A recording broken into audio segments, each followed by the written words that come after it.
ನಮಸ್ಕಾರ ವೀಕ್ಷಕರೇ, Karnataka power TV ನ್ಯೂಸ್ಗೆ ತಮ್ಮೆಲ್ಲರಿಗೂ ಸ್ವಾಗತ. ವಾರ್ತೆಗಳ ವಿವರ.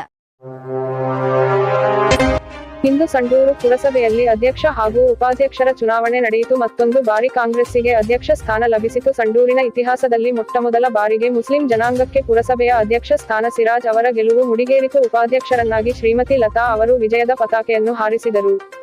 ಈ ಸಂದರ್ಭದಲ್ಲಿ ಜಿಲ್ಲಾ ಸಂಸದರಾದ ಇ ತುಕಾರಾಂ, ವಿಶ್ವಾಸ್ ಲಾಡ್ ಹಾಗೂ ಎಲ್ಲಾ ಪುರಸಭೆಯ ಸದಸ್ಯರು, ಆರಕ್ಷಕರು, ಅಧಿಕಾರಿಗಳು ಉಪಸ್ಥಿತರಿದ್ದರು. ವರದಿಗಾರರು ಮಹಮ್ಮದ್ ರಫಿ, ವಿಜಯನಗರ ಜಿಲ್ಲೆ, ಕರ್ನಾಟಕ ಪವರ್ ಟಿವಿ ನ್ಯೂಸ್.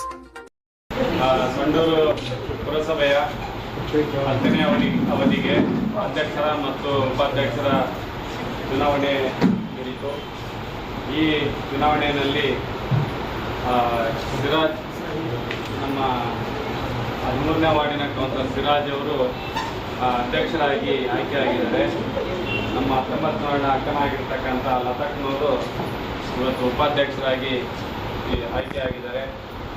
ಇವತ್ತು ನಾನೆಲ್ಲ ಅಧ್ಯಕ್ಷರಲ್ಲಿ, ಉಪಾಧ್ಯಕ್ಷರಲ್ಲಿ, ಸರ್ವ ಸದಸ್ಯರಲ್ಲಿ, ಎಲ್ಲ ಪಕ್ಷದ ಸರ್ವ ಸದಸ್ಯರಲ್ಲಿ ನಾನು ಒಂದು ಮನವಿ, ನಮ್ಮ ಸಂಡೂರಿನ ಏಳಿಗೆಗೆ, ಅಭಿವೃದ್ಧಿಗೆ ಎಲ್ಲ ಒಂದೇ ಮನಸ್ಸಿನಿಂದ, ಒಂದೇ ಹೃದಯದಿಂದ ಒಂದು ಫ್ಯಾಮಿಲಿ ಮೆಂಬರ್ಸ್ ಆಗಿ ಎಲ್ಲರೂ ಕೆಲಸ ಮಾಡಿರಿ ಅಂತೇಳಿ ಈ ಒಂದು ವಿಜಯೋತ್ಸವ ಸಂದರ್ಭದಲ್ಲಿ ನಾನೊಬ್ಬ ಲೋಕಸಭಾ ಸದಸ್ಯನಾಗಿ, ಜೊತೆಗೊಬ್ಬ ಮೆಂಬರ್ ಆಗಿ ಎಲ್ಲರಲ್ಲಿ ಮನವಿ ಮಾಡ್ತಾ, ಎಲ್ಲರೂ ಪಕ್ಷಾತೀತವಾಗಿ, ಜಾತ್ಯತೀತವಾಗಿ ಸಂಡೂರಿಗೆ ಎಲ್ಲರೂ ಅಧ್ಯಕ್ಷರು, ಉಪಾಧ್ಯಕ್ಷರು, ಸರ್ವ ಸದಸ್ಯರು ಎಲ್ಲರೂ ಕೂಡ ಅಭಿವೃದ್ಧಿ ಪರ್ವ ಮಾಡ್ಕೊಂಡು ಹೋಗ್ತೀನಿ ಅಂತೇಳಿ ಮಾಡ್ಕೊಂಡು ಹೋಗ್ತಾರೆ. ಎಲ್ಲರಿಗೂ ಯಶಸ್ವಿಯಾಗಿ ಅಂತೇಳಿ ಕೂಡ ನಾನು ಶುಭವನ್ನು ಹಾರೈಸ್ತಾ ಇದ್ದೀನಿ.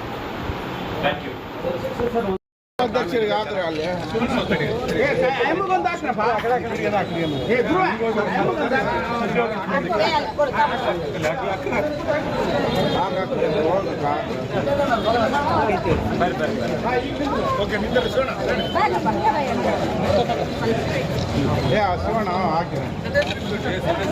ಎಲ್ಲರೂ ಕೂಡ ಈ ಅಧ್ಯಕ್ಷ, ಉಪಾಧ್ಯಕ್ಷ ಚುನಾವಣೆಗೆ ಪ್ರತ್ಯಕ್ಷವಾಗಿ, ಪರೋಕ್ಷವಾಗಿ ಸಹಕರಿಸಿದಂಥ ಎಲ್ಲ ಮುಖಂಡರಿಗೂ, ಜೊತೆಗೆ ಇವತ್ತು ಮೆಂಬರ್ಸು ಎಲ್ಲರೂ ಕೂಡ ಸಹಕಾರ ಮಾಡಿದ್ದಾರೆ. ಇವತ್ತು ಎಲ್ಲರ ಆಶೀರ್ವಾದನ, ಎಲ್ಲರನ್ನ ಇದನ್ನ ತಾವೆಲ್ಲ ಮನದಟ್ಟು ಮಾಡಿ ಪುರಸಭೆನ ಒಳ್ಳೆ ಆಡಳಿತಕ್ಕೆ ಪಕ್ಷಾತೀತವಾಗಿ, ಜಾತ್ಯತೀತವಾಗಿ ಆಡಳಿತ ನಡೆಸಬೇಕಂತೇಳಿ ಹೈಕಮಾಂಡ್ ಪರವಾಗಿ, ನನ್ನ ವೈಯಕ್ತಿಕ ಪರವಾಗಿ ನಾನು ತಮ್ಮಲ್ಲಿ ಮನವಿಯನ್ನು ಮಾಡುತ್ತೇನೆ.